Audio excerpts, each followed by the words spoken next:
Ito ang gabi na dapat sana'y nagpabago sa buhay ko. Pero sa isang kisap mata, ang mukha ko sa malaking screen ay hindi na bayane, kundi isang magnanakaw. Ang boses ng mga tao sa loob ng ballroom ay naglaho, napalitan ng isang nakabibinging ugong. Doon, sa harap ng libu-libong bisita, sa harap ng aking mga kasamahan sa media, at sa harap ng pamilya ko, ang video na nagpapakita sa akin na tumatanggap ng sobre mula sa taong matagal ko nang iniimbestigahan ay paulit-ulit na nagpe-play. Naramdaman ko ang lamig na gumapang sa aking mga daliri. Hindi ko alam ang video na ito. Hindi ko kailanman tinanggap ang perang yon. Ngunit ang mga mata ng mga tao sa paligid ko ay hindi na nagtatanong. Sila ay humahatol na. Ang aking mga kasamahan, ang mga taong hinangaan ko ay dahan-dahang lumalayo, tila nakakahawa ang mansa ng aking pangalan. Beatrice, hindi ito totoo. Bulong ng sarili ko pero ang boses ko ay parang hangin lang na humahampas sa pader. Bumagsak ang aking tingin sa aking mga kamay. Ang tropeong hawa ko, ang simbolo ng walang taon ng paghihirap, ng mga gabing hindi ako natulog at ng panganib na hinarap ko, ay biglang naramdaman na parang isang piraso ng basura. Ito ang public hiya. Ang kahihiyang hindi lang sa akin, kundi sa aking pamilya, sa aking mga magulang na ipinagmalaki ako sa buong barangay. Bago pa man ako makahakbang palayo, naramdaman ko ang isang kamay na humawak sa aking siko. Napalingon ako. Si Sebastian. Si Sebastian Lim. Pagkatapos ng 8 taon, ang lalaking sumira sa puso ko at ang lalaking nagpabagsak sa ama niya, ang lalaking minahal ko noon, ay nakatayo sa harap ko. Ang mga mata niya ay puno ng sakit, ngunit may determinasyon. Beatrice, kailangan mong umalis dito ngayon din. Mabilis niyang bulong, ang hininga niya ay mainit sa aking tenga. Hindi ito aksidente. May nag-aabang sa labas. Gamitin mo ang exit sa kusina. Tinitigan ko siya. Ang taong ito na dating nanghako na hindi ako bibitawan ay ang siya ring nagpaalala sa akin ng lahat ng sakit na aking ibinaon. Bakit siya nareto? Bakit siya ang nagbibigay ng payo sa akin ngayon? Bakit ako maniniwala sa iyo, Sebastian? Tanong ko. Ang boses ko ay nanginginig sa galit at pagkalito. Bakit ikaw ang nandito? Hindi siya sumagot. Sa halip, hinigpitan niya ang hawak sa aking siko. Ang haplos na parti ay nagpaparamdam sa akin ng seguridad. Ngayon ay nagbibigay ng panganib. Sa labas ng pintuan ng ballroom, nakita ko ang mga flash ng camera at ang mga gwardiya na tila may hinahanap. Alang, kung hindi ako pwedeng makulong dito. Hindi ngayon. Hindi sa ganitong paraan. Sa isang iglap, kinuha ko ang aking clutch bag at tumalikod. Tumakbo ako patungo sa kusina, ang aking mga mata ay puno ng luha na hindi ko hinayaang pumatak. Habang nagtatago ako sa likod ng mga industrial freezer, kinuha ko ang aking cellphone. Wala ng signal. Ang lahat ng aking social media accounts, ang aking email, ay puno na ng mga banta at mura. Nang sandaling iyon, isang text message ang pumasok mula sa isang unknown number. Simula pa lang ito, Beatrice. Ibalik mo ang lahat o sisiguraduhin naming ang susunod na makikita mo sa screen ay ang libing ng nanay mo. Napahinto ako. Ang mundo ko na ilang minuto lang ang nakalipas ay nasa tuktok ng tagumpay ay gumuho na sa ilalim ng aking mga paa. Ang bawat segundong lumilipas sa loob ng malamig at madilim na kusina ng hotel ay parang isang habambuhay. Naririnig ko ang mga yabag ng mga security guard sa labas, ang kanilang mga boses na nagtatanong kung nasaan na ang babaeng traidor. Traidor. Iyon ang bansag nila sa akin ngayon. Kinuha ko ang aking cellphone at muling tiningnan ang text. Ang pangalan ni Inang Corazon, ang nanay ko, ay nakadikit sa banta. Hindi ako natatakot para sa aking sarili, pero ang isiping madadamay si inang sa dumi ng mundong ginagalawan ko ay nagpapakulo sa aking dugo. Dahan-dahan kong binuksan ang service door. Ang likuran ng hotel ay puno ng mga basurahan at amoy ng nabubulok na pagkain. Isang malupit na pagkukumpara sa marang, yang ballroom na iniwan ko lang kanina. Beatrice, muntik na akong mapatalon sa gulat. Si Sebastian. Nakasandal siya sa isang itim na SUV. Ang kanyang coat ay nakabukas at ang kanyang buhok ay magulo. Hindi na siya ang gwapong abogado na nakita ko sa entablado kanina. Ngayon, mukha siyang taong nakikipaglaban sa sarili niyang mga demonyo. Sumakay ka? Utos niya. Ang boses ay seryoso. Bakit mo ba ginagawa to? Sigaw ko, hindi sumasakay. Ikaw ang anak ng taong pinaka-apektado sa mga ekspose ko. Bakit mo ako tutulungan? Humakbang siya papalapit. Sa ilalim ng madilim na ilaw ng parking lot, nakita ko ang pagsisisi sa kanyang mga mata. Dahil alam ko ang totoo, Beatrice. Alam ko kung gaano ka kadumi nilalaro. Kung hindi ka sasakay, sa loob ng 10 minuto, ang mga pulis na hawak nila ay dadating na rito. At alam nating pareho na hindi ka makakalabas ng buhay kapag nakulong ka sa kanila. Nag-alinlangan ako.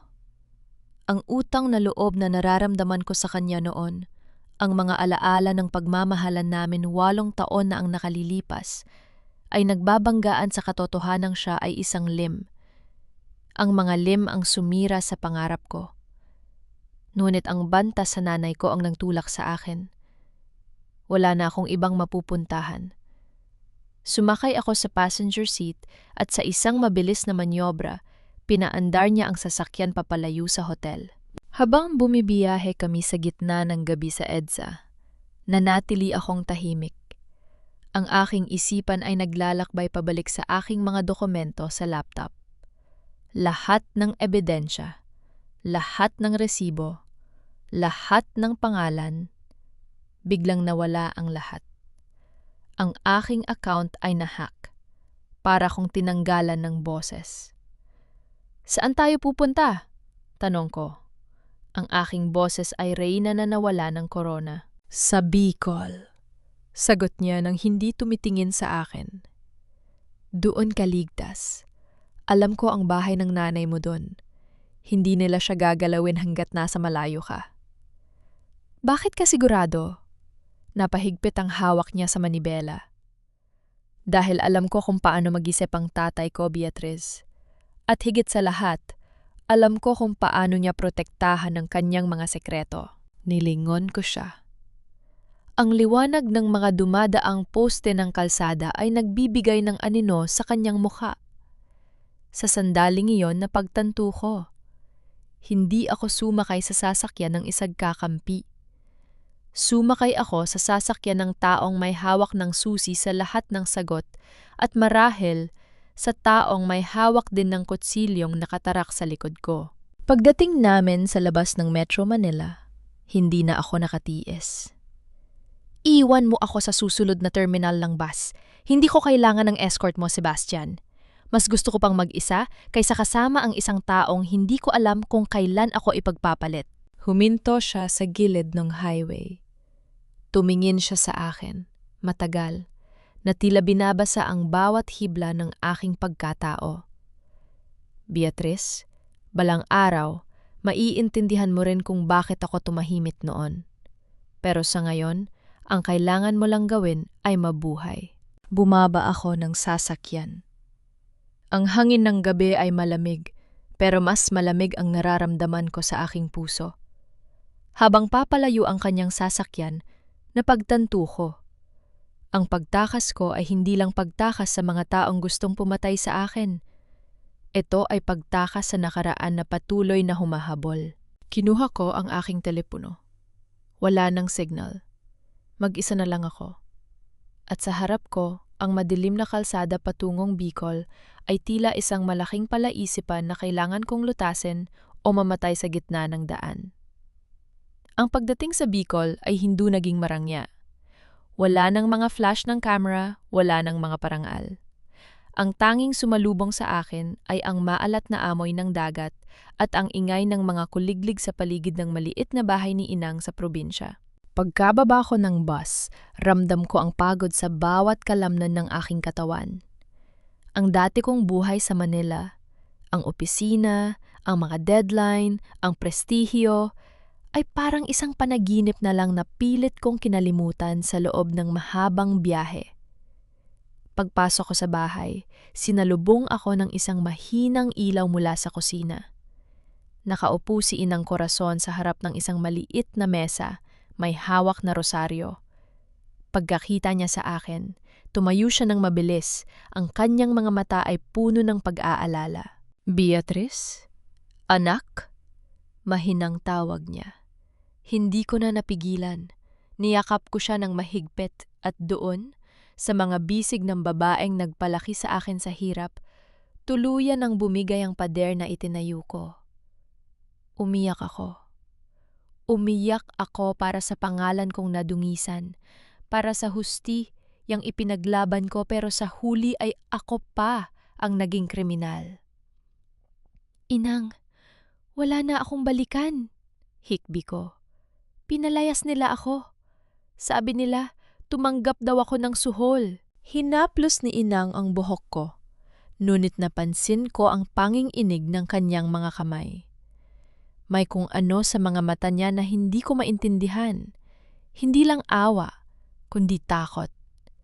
Isang takot na parang pamilyar sa akin. "Magpahinga ka na, anak," pabulong niyang sabi. "Ligtas ka na rito." Ngunit hindi ako nakatulog. Sa loob ng maliit na kwarto kung saan ako lumaki, nakita ko ang mga lumang album ng pamilya namin. Doon, sa ilalim ng isang tumpok ng mga papel, may nakita akong isang lumang sobre. Hindi ito nakatatak, pero ang sulat kamay sa labas ay nagpabilis ng tibok ng puso ko. Para kay Beatrice. Binuksan ko ang sobre. Iyon ay isang resibo ng perang. Ipinadala sa amin 8 taon na ang nakalipas. Noong panahong nag-aaral pa lang ako ng journalism at kailangan namin ng pambayad sa ospital ni Inang. Ang nagpadala? Isang foundation na pagmamay-ari ng mga lim. Ang lahat ng dugo sa katawan ko ay tila nanigas. Bakit?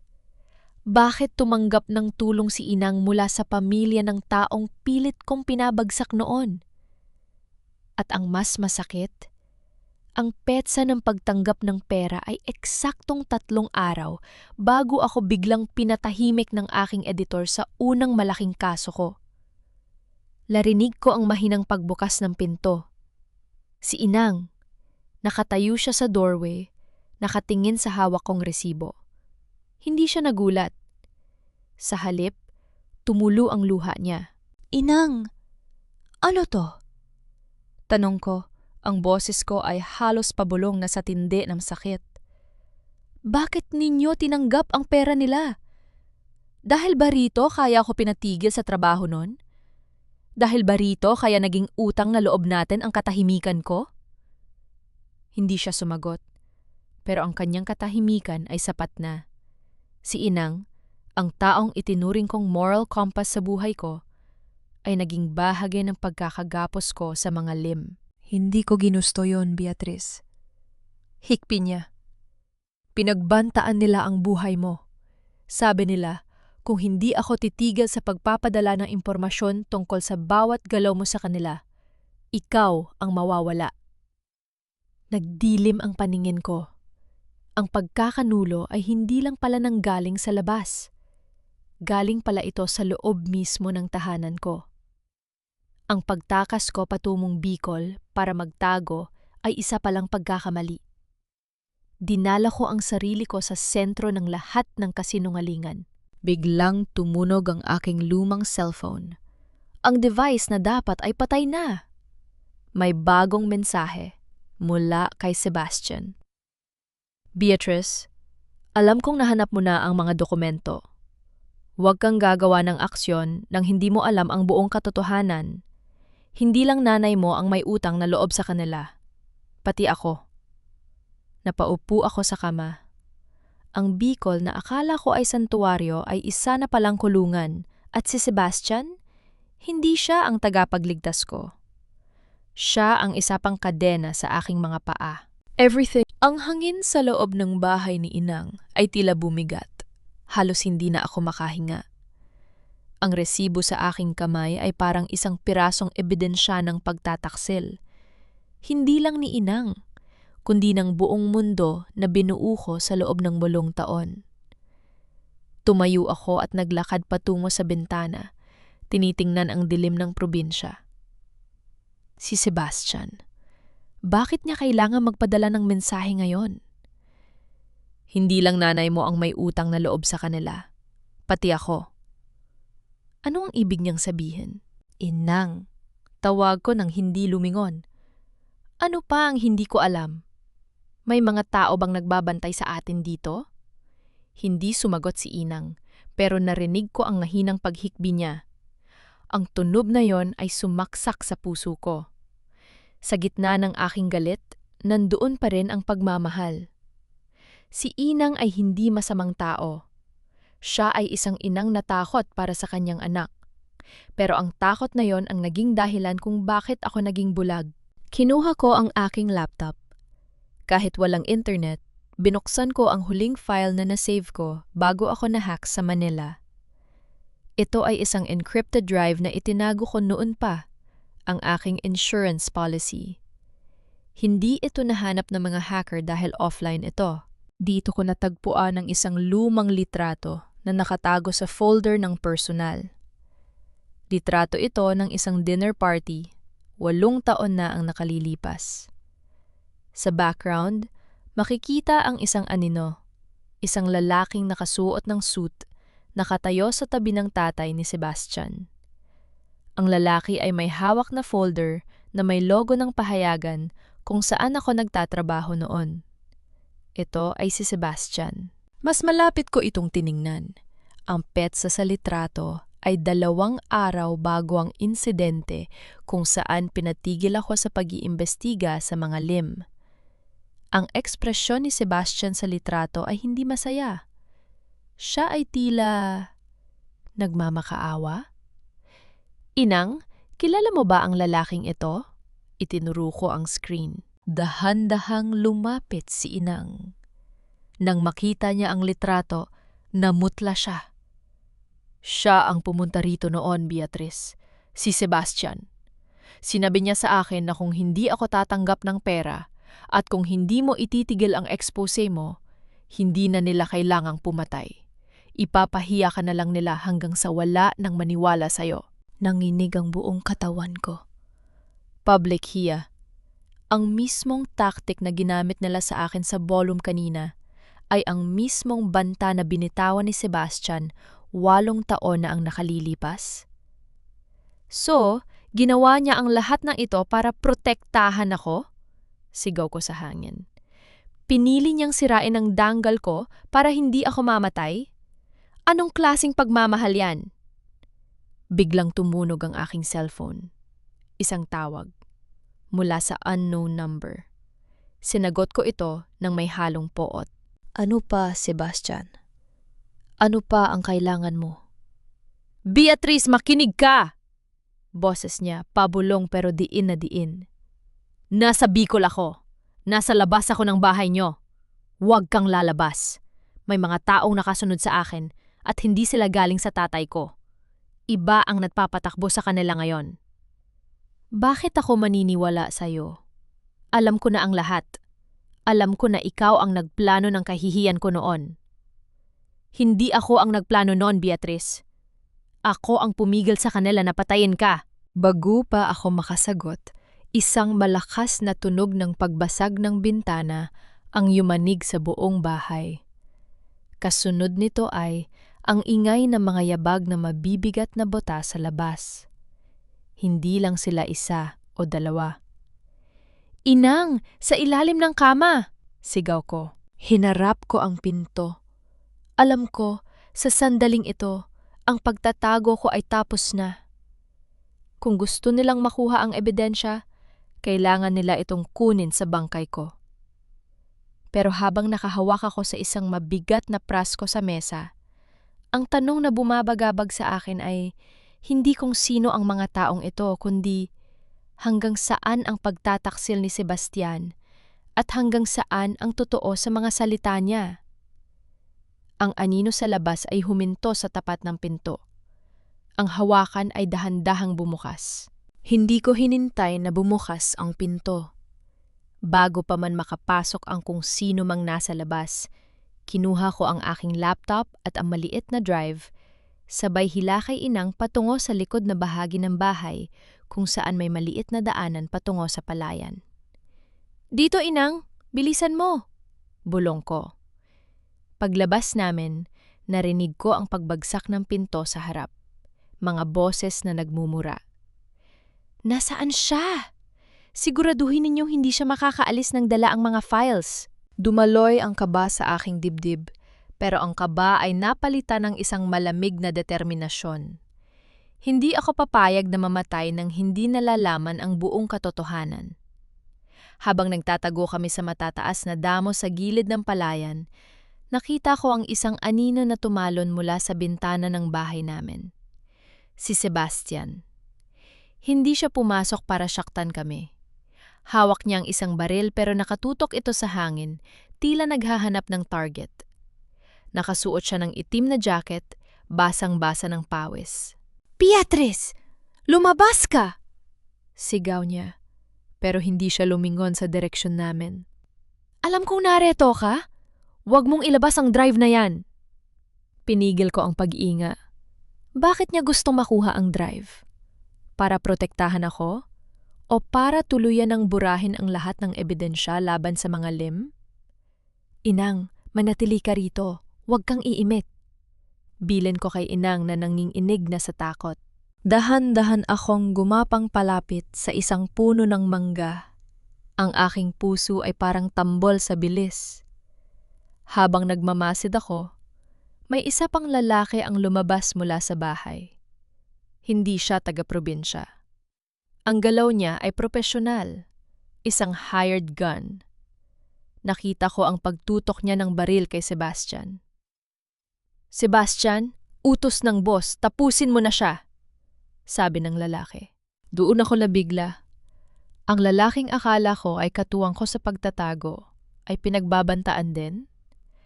Ang utos ng boss ay hindi na lang galing sa tatay ni Sebastian. May mas malaki pang kapangyarihan ang kumikilos. "Hindi ko siya papatayin," sagot ni Sebastian. Ang boses ay matigas. "Kung gusto niyo siyang makuha, kailangang dumaan muna kayo sa akin." Naramdaman ko ang pagbuhos ng luha sa aking pisingi. Ang kalituhan ay napalitan ng pait. "Sebastian, sino ka ba talaga? Isa ka bang kakampi na nalulunod sa sarili mong kasinungalingan? O isa ka ring biktima na tulad ko?" Hindi ko na hinintay ang susunod na mangyayari. Habang nagkakagulo sila sa harap, tumakbo ako kasama si inang patungo sa highway. Kailangan kong makarating sa barangay hall. Doon may isang matandang pulis na kakilala ni tatay, ang tanging tao na alam kong hindi kayang bilhin ng mga lim. Habang tumatakbo kami, nakarinig ako ng putok ng baril. 1 beses, 2 beses. Napahinto ako. Nilingon ko ang direksyon ng bahay namin. Tahimik na ang paligid. Ang anino ni Sebastian ay hindi na nakita. "Anak, huwag kang lumingon. Takbo!" sigaw ni inang. Pero ang mga yabag ng paa ko ay bumagal.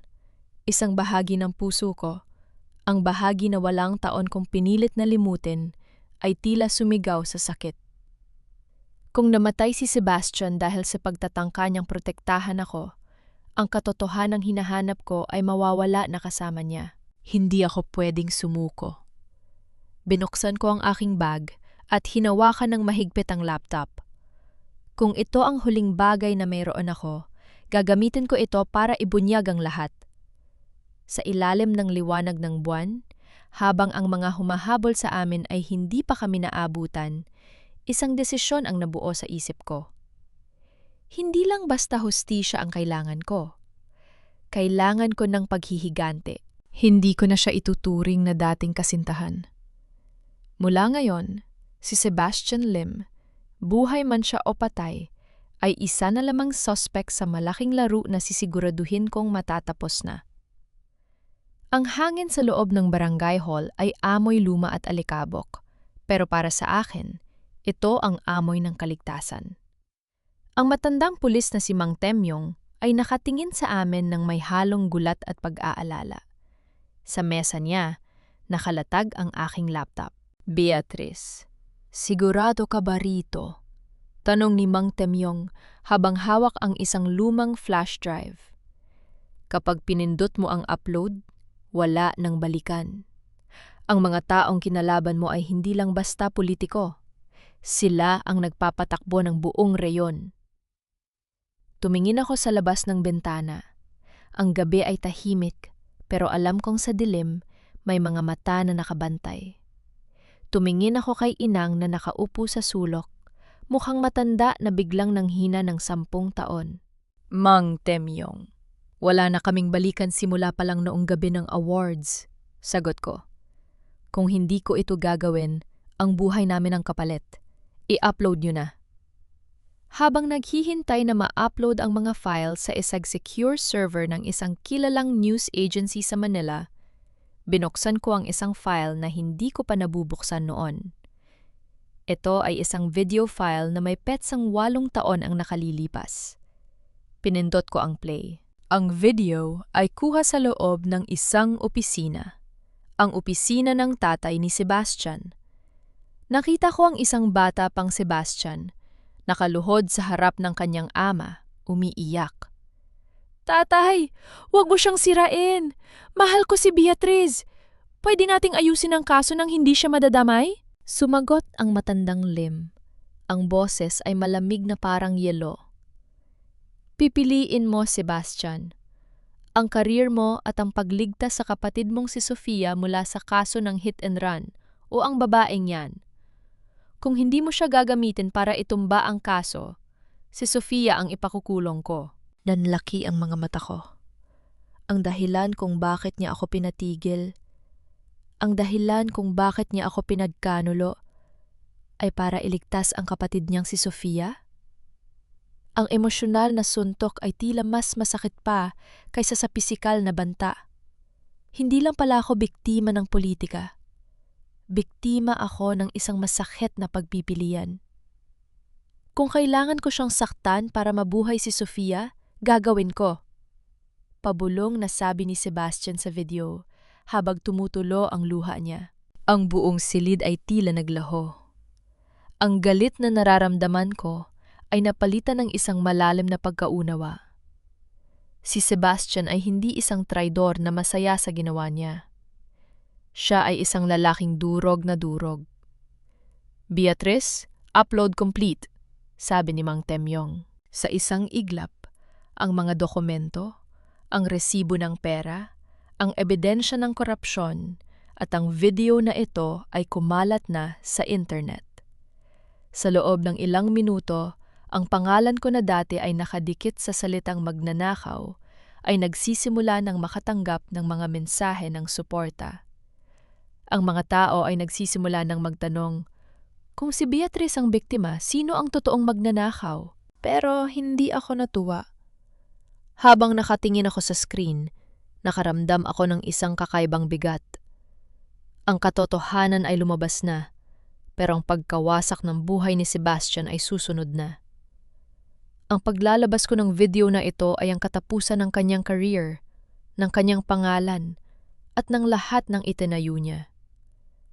Anak, tawag ni Inang, ano ang susunod nating gagawin? Tumingin ako sa dilim. Ang mga tao sa labas ng barangay hall ay nagsisimula ng magtipon. Hindi sila ang mga armadong lalaki kanina. Sila ay mga mamamayan na uhaw sa hustisya. Ngayon, sabi ko habang pinapahid ang luha ko, haharapin natin sila. Ang laro ay hindi pa tapos. Alam kong ang paglalabas ng video na ito ay parang paghagis ng granada sa gitna ng bahay ng mga Lim. Ang susunod na mangyayari ay digmaan. At sa pagkakataong ito, hindi na ako tatakbo. Hindi pa man natatapos ang 24 na oras mula nang i-upload ko ang mga dokumento. Ang buong bansa ay yumanig.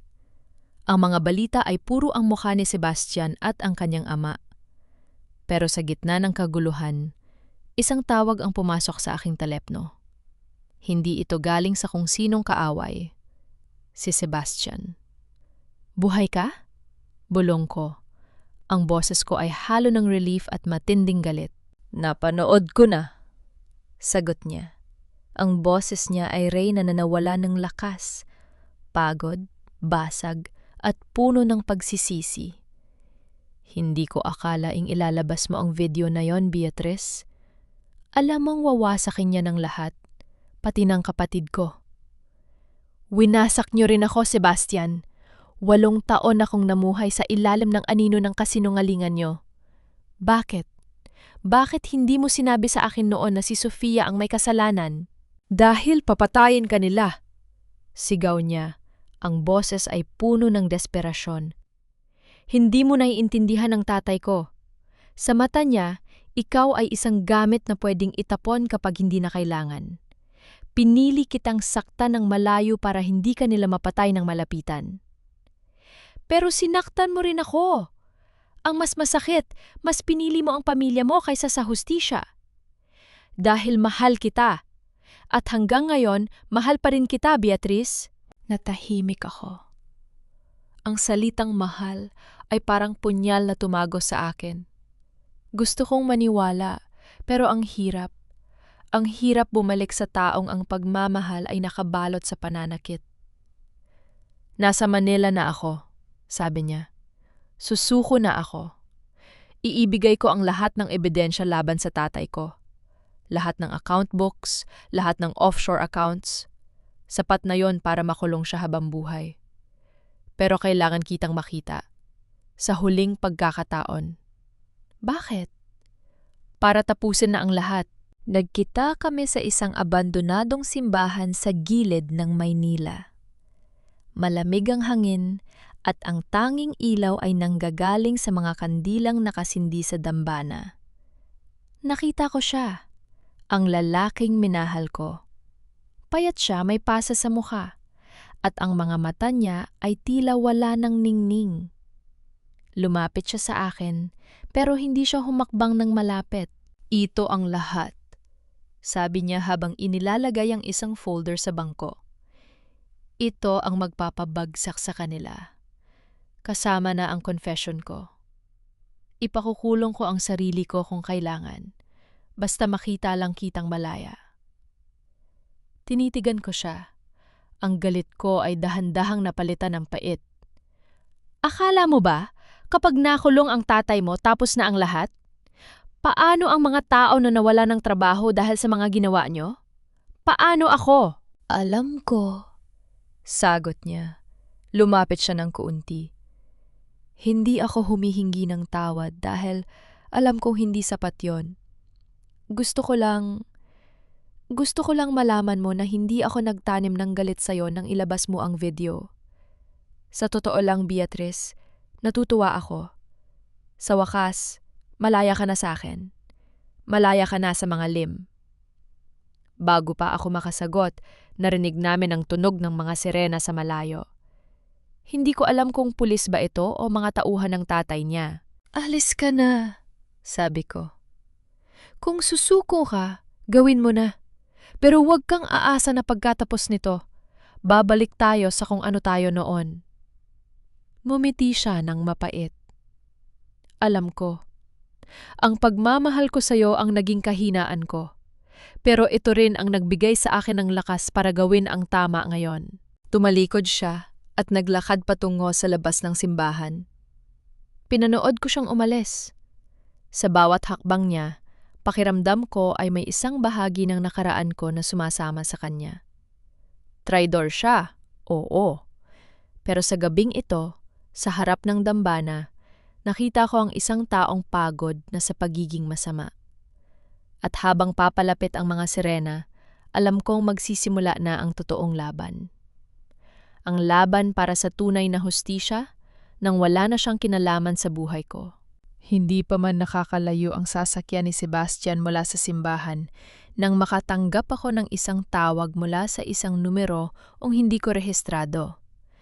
Nang sagutin ko ito, hindi boses ni Sebastian ang narinig ko, kundi ang isang pamilyar na tawa. Isang tawang puno ng kapangyarihan at kawalang hiyaan. Beatrice, napakagaling mong maglaro. Boses ito ng tatay ni Sebastian, si Congressman Lim. Akala mo ba tapos na ang lahat dahil lang sa isang video? Napaiktad ako. Ano ang kailangan mo? Nakasuko na ang anak mo? Sebastian? Ang batang yan ay laging naging mahina. Pero huwag kang mag-alala, meron akong nakahandang kapalit para sa kanya. Sagot niya ng may kasamang malupet na huni. Nasaan ang nanay mo, Beatrice? Namilipit ang sikmura ko. Ano? Ang nanay ko ay nasa safe house. Safe house? Sigurado ka? Isang pamilyar na tunog ang umalingaw, ngaw sa kabilang linya. Agboses ni Inang Corazon na umiiyak. Tinatawag ang pangalan ko. Beatrice! Anak, tulungan mo ako! Inang? Sigaw ko. Ano ang ginawa niyo sa kanya? Papatayin ko kayo. Mayroon kang 2 oras. Utos niya. Malamig na parang yelo. I-delete mo ang lahat ng files na in-upload mo at mag-public apology ka. Sabihin mong puro kasinungalingan ang video na yan. Gawin mo yan at baka buhay pa ang nanay mo pagdating mo sa warehouse sa pier. Pinuto niya ang linya. Gumuho ang mundo ko sa pangalawang pagkakataon. Akala ko tapos na ang lahat. Akala ko nakuha ko na ang hustisya. Pero ngayon, ang buhay ng pinakamahalagang tao sa buhay ko ang nakataya. Tumakbo ako palabas ng simbahan. Hindi ko na inalintana ang mga pulis na nagsisimula ng dumating. Kailangan ko ng tulon. Pero wala na si Sebastian. Nasa kustodya na siya ng mga otoridad. Wala na akong ibang malalapitan. Habang nagmamaneho ako patungo sa pier, ramdam ko ang bawat kabog ng puso ko. Utang na loob. Yon ang dahilan kung bakit nagawa ni Inang ang mga maling desisyon noon at ngayon. Dahil sa utang na loob na yon, siya ang nagdurusa. Hindi ko pwedeng hayaang matapos ang kwento na siya ang biktima. Pagdating ko sa madilim at mainay na warehouse sa pier, sinalubong ako ng mga armadong lalaki. Dinala nila ako sa loob kung saan nakatali si Inang sa isang silya, sugatan at puno ng pasa ang muka. Beatrice, pabulong niyang sabi nang makita ako. Huwag kayong lalapit! Sigaw ko sa mga tauhan ng congressman. Lumabas si Congressman Lim mula sa dilim, may hawak na telepono. Nasa iyo na ang pagkakataon, Beatrice. I-broadcast mo na ang apology mo. Ngayon na. Tiningnan ko si Inang. Tumingin siya sa akin at sa kanyang mga mata nakita ko ang isang bagay na hindi ko inaasahan. Hindi takot, kundi determinasyon. Umiling siya sa akin. Wag, Beatrice, wag. Pabulong niyang sabi. Wag kang magpapakontrol sa kanila. Natawa ang congressman. Oh, anong dramatikong ina. Pero Beatrice, 2 oras lang ang ibinigay ko at ang oras ay halos tapos na. Naramdaman ko ang bigat ng desisyong nasa harap ko. Kung susunod ako, mawawala ang lahat ng pinaghirapan ko. Pero maililigtas ko si Inang. Kung lalaban ako, baka pareho kaming mawala. Pero naalala ko ang lahat ng hirap na dinaanan ko. Hindi ako papayag na ang buhay namin ay maging laruan lamang ng mga taong ito. Sige, sabi ko, habang kinukuha ang cellphone ko. Mag-a-apologize ako. Mumiti ang congressman. Akala niya ay nanalo na siya.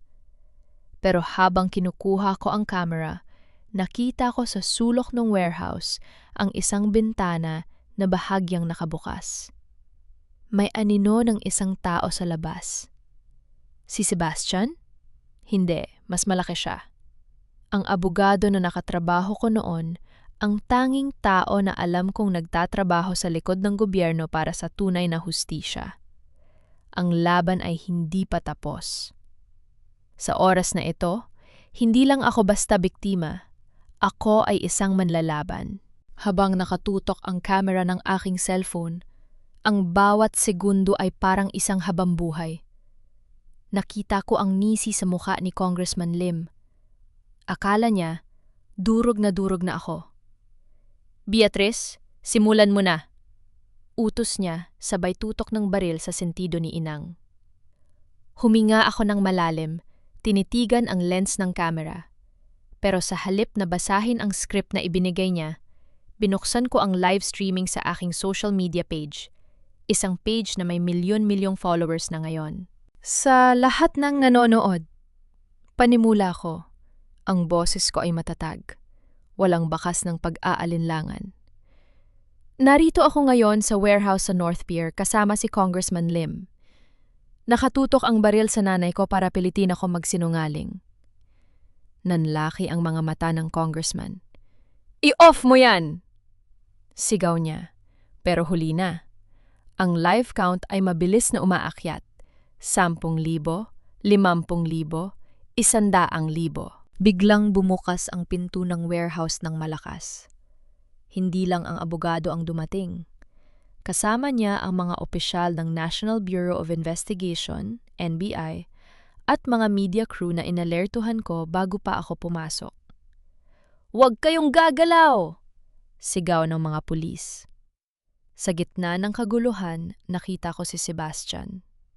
Oo, siya nga. Nakatakas siya sa kustodya. Sugatan siya, hingal na hingal at dugo-dugo ang kanyang braso. Pero naroon siya para harangan ang mga tauhan ng ama niya. "Tatay, tama na!" Sigaw ni Sebastian habang nakaharap sa ama. "Wala nang ibang madadamay pa."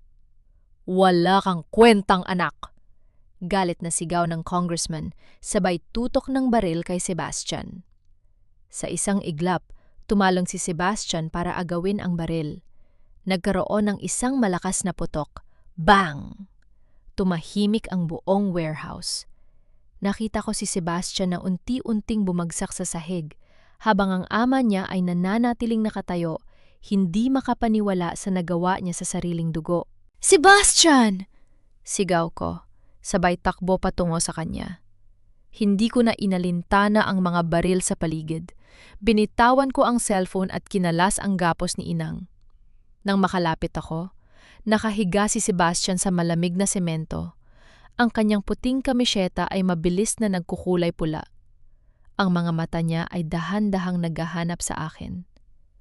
"Beatrice," pabulong niyang sabi, "nakuha mo.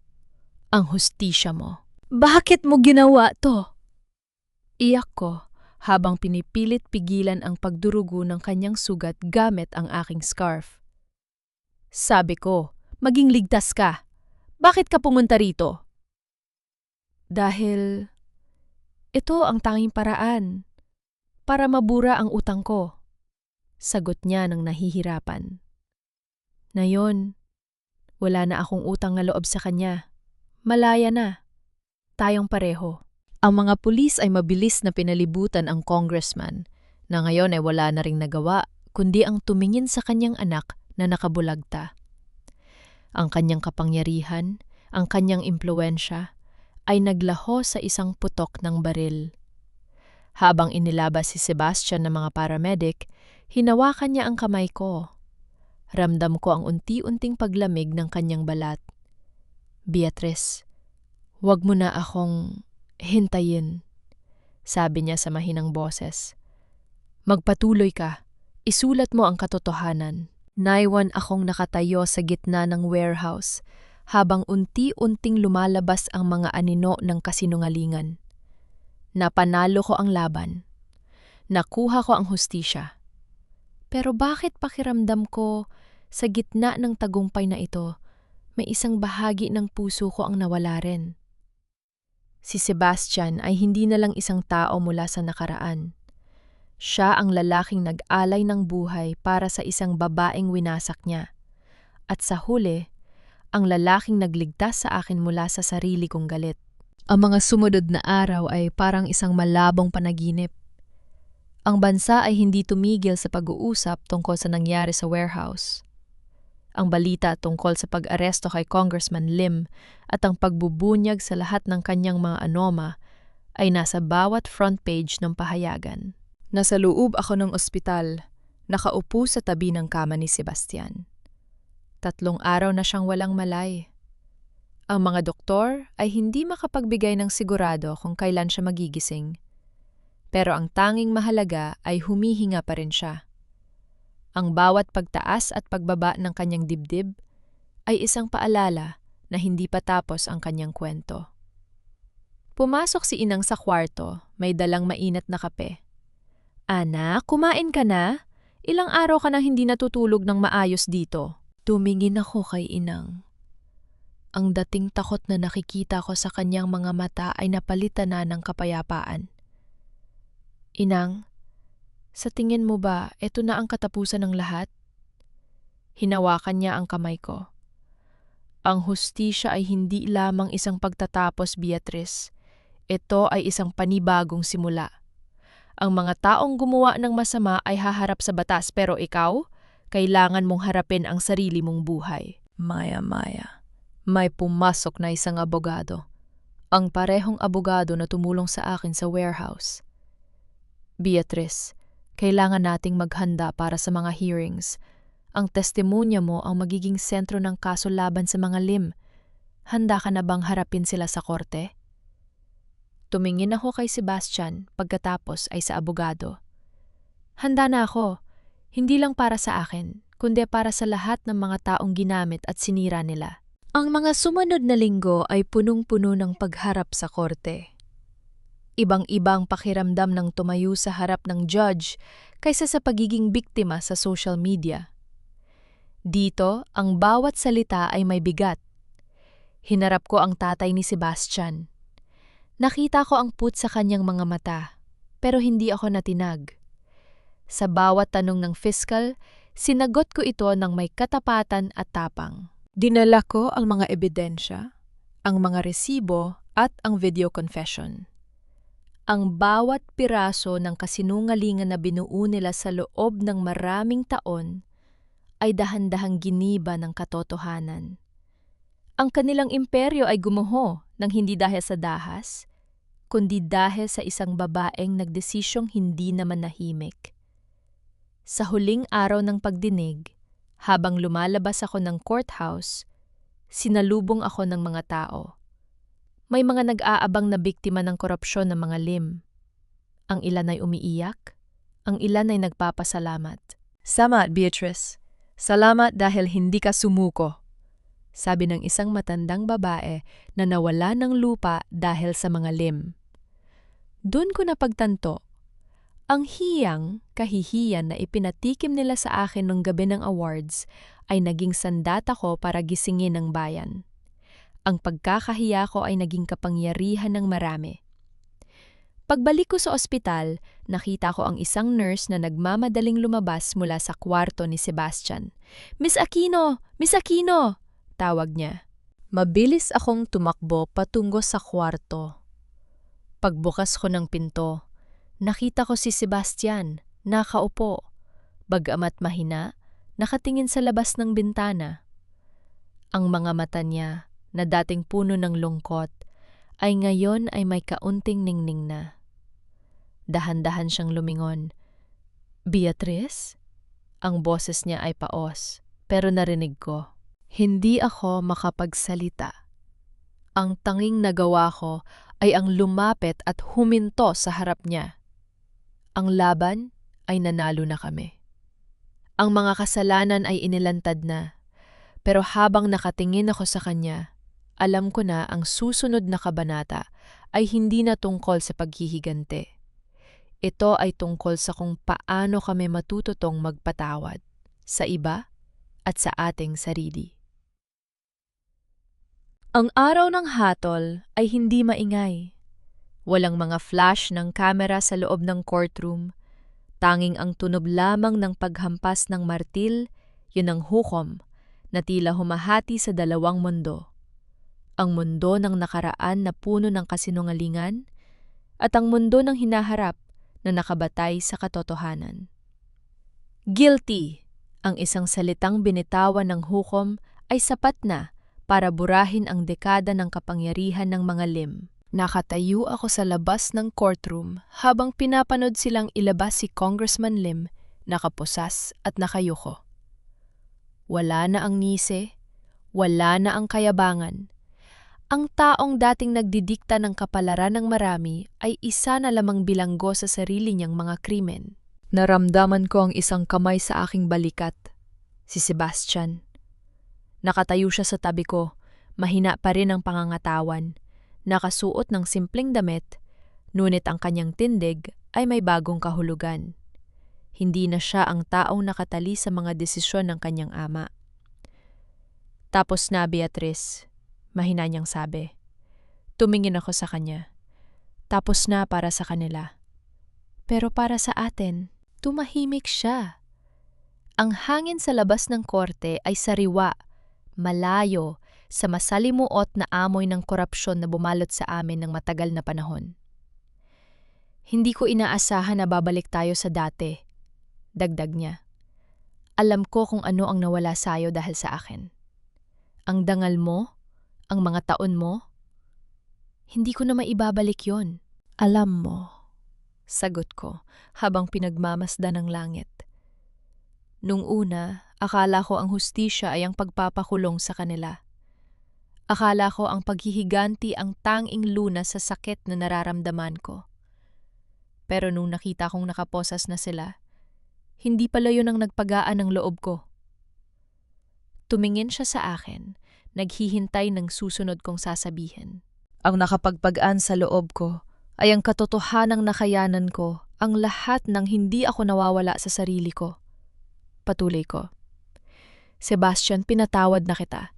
Hindi dahil sa tingin ko ay naging tama ang lahat ng ginawa mo, kundi dahil ayoko nang dalhin ang bigat ng galit na yan habang buhay. Ang kapatawaran ay hindi regalo para sa'yo. Ito ay kalayaan para sa akin. Nakita ko ang pagtulo ng luha sa kanyang mga mata. Salamat, Beatrice. Hindi ko deserve yan, pero salamat. Naglakad kami papalayo sa court building. Sa malayo, nakita ko si Inang na naghihintay sa amin, may dalang mga bulaklak na pitas pa mula sa kanyang garden sa Bicol. Sa sandaling iyon, naramdaman ko ang tunay na kahulugan ng pamilya. Hindi ito ang apelyido o ang kayamanan, kundi ang mga taong nanatili sa tabi mo kahit na ang buong mundo ay gustong bumagsak ka. Ano na ang susunod para sa'yo? Tanong niya. Magtatayo ako ng sarili kong publication. Isang pahayagan na hindi kayang bilhin ng sinuman. Sagot ko ng may determinasyon. At ikaw? Mag-aaral ako ulit, hindi na bilang abogado ng mga mayayaman, kundi bilang isang public defender. Gusto kong tumulong sa mga taong walang boses, yung mga taong katulad nating naging biktima ng sistema. Naglakad kami patungo sa sasakyan. Hindi kami magkahawak kamay. Hindi kami nag-uusap ng mga pangako ng pag-ibig. Pero sa unang pagkakataon, pagkatapos ng walang taon, hindi na kami magkaaway. Kami ay dalawang tao na parehong nakaligtas sa isang malupit na bagyo at ngayon ay parehong humahakbang patungo sa isang bagong umaga. Ang hustisya ay naibigay na. Ang mga bilanggo ay nasa loob na ng rehas. Pero ang tunay na tagumpay ay ang kakayahan naming magsimulang muli nang hindi na nakatingin sa kung ano ang nawala, kundi sa kung ano ang maaari pang buuin. 6 na buwan na ang nakalipas mula noong araw ng hatol. Ang Maynila ay bumalik na sa dati nitong ingay. Nulit para sa akin, ang mundo ay mas malinaw na ngayon. Nakatayo ako sa loob ng aking bagong opisina. Isang maliit na newsroom para sa ang katotohanan, ang independenteng pahayagan na binuo ko. Hindi ito kasing laki ng dati kong pinagtatrabahuhan at ang budget namin ay limitado. Pero ang bawat artikulong inilalabas namin ay malaya. Walang boss na nagdidikta, Walang politikong nakikialam. Ang bawat salita ay may saysay. Beatrice, may bisita ka, sabi ng aking editor, isang batang journalist na kinuha ko mula sa mga pro bono cases ni Sebastian. Paglabas ko, nakita ko si Sebastian.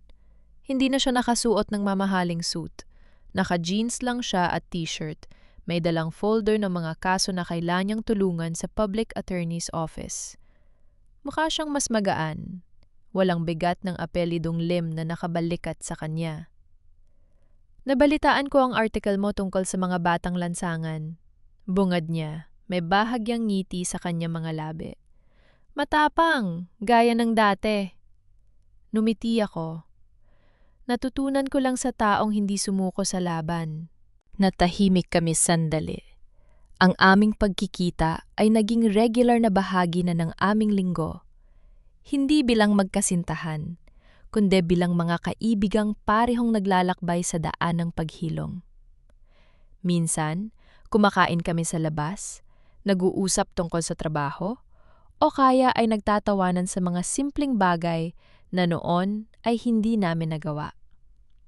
Aalis na ako bukas, sabi niya. Dinala ako ng kaso sa Davao. Siguro dun na muna ako mag-stay ng ilang taon. Tumango ako. Walang bakas ng pait. Bagong simula, di ba? Oo, sagot niya. Beatrice, gusto ko lang magpasalamat. Dahil kung hindi dahil sa'yo, hindi ko makikita na ang buhay ay higit pa sa kapangyarihan at utang na loob. At kung hindi dahil sa'yo, hindi ko malalaman na ang katotohanan ay may presyo na kayang bayaran ng isang taong tunay na nagmamahal. Sagot ko. Hinawakan niya ang kamay ko. Isang mabilis at magaan na hawak, puno ng respeto. Walang pangako ng kasal, walang sumpa ng pagbabalikan. Ang aming kwento ay hindi natapos sa isang happily ever after na parang teleserye.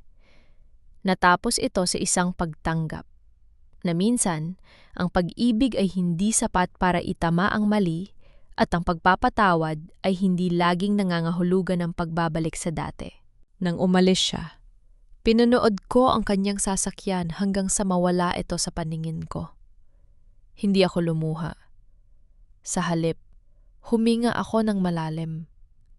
Pag-uwi ko sa bahay, sinalubong ako ni Inang. Nakaabang siya sa may teres, nagbuborda ng paborito niyang panyo. Nakita mo na ba siya? Opo, Inang, paalis na siya ng lungsod. Mabuti yan, sagot niya habang nakatingin sa akin ng may pagmamahal. Ang bawat tao ay may sariling landas na dapat lakaran. Ang mahalaga, ikaw ay nakatayo sa sarili mong mga paa. Pumasok ako sa aking silid at tiningnan ang aking refleksyon sa salamin. Ang babaeng nakatingin sa akin ay hindi na ang Beatrice na nawala ng danggal sa loob ng isang ballroom. Siya ay isang babaeng natuto, nasaktan, lumaban, at higit sa lahat, naghilom. Ang hustisya ay hindi lamang isang hatol ng korte. Ito ay ang katahimikan ng puso na natagpuan pagkatapos ng matinding bagyo. Ang aking buhay ay hindi na kasing gulo ng dati, pero ito ay tunay. Ito ay akin. At habang nakatingin ako sa labas ng bintana, sa paglubog ng araw sa Maynila, alam ko na bukas, may panibagong kwento na naman akong isusulat. Kwentong puno ng pag-asa, kwentong malaya, at kwentong hindi na idinidikta ng anino ng nakaraan.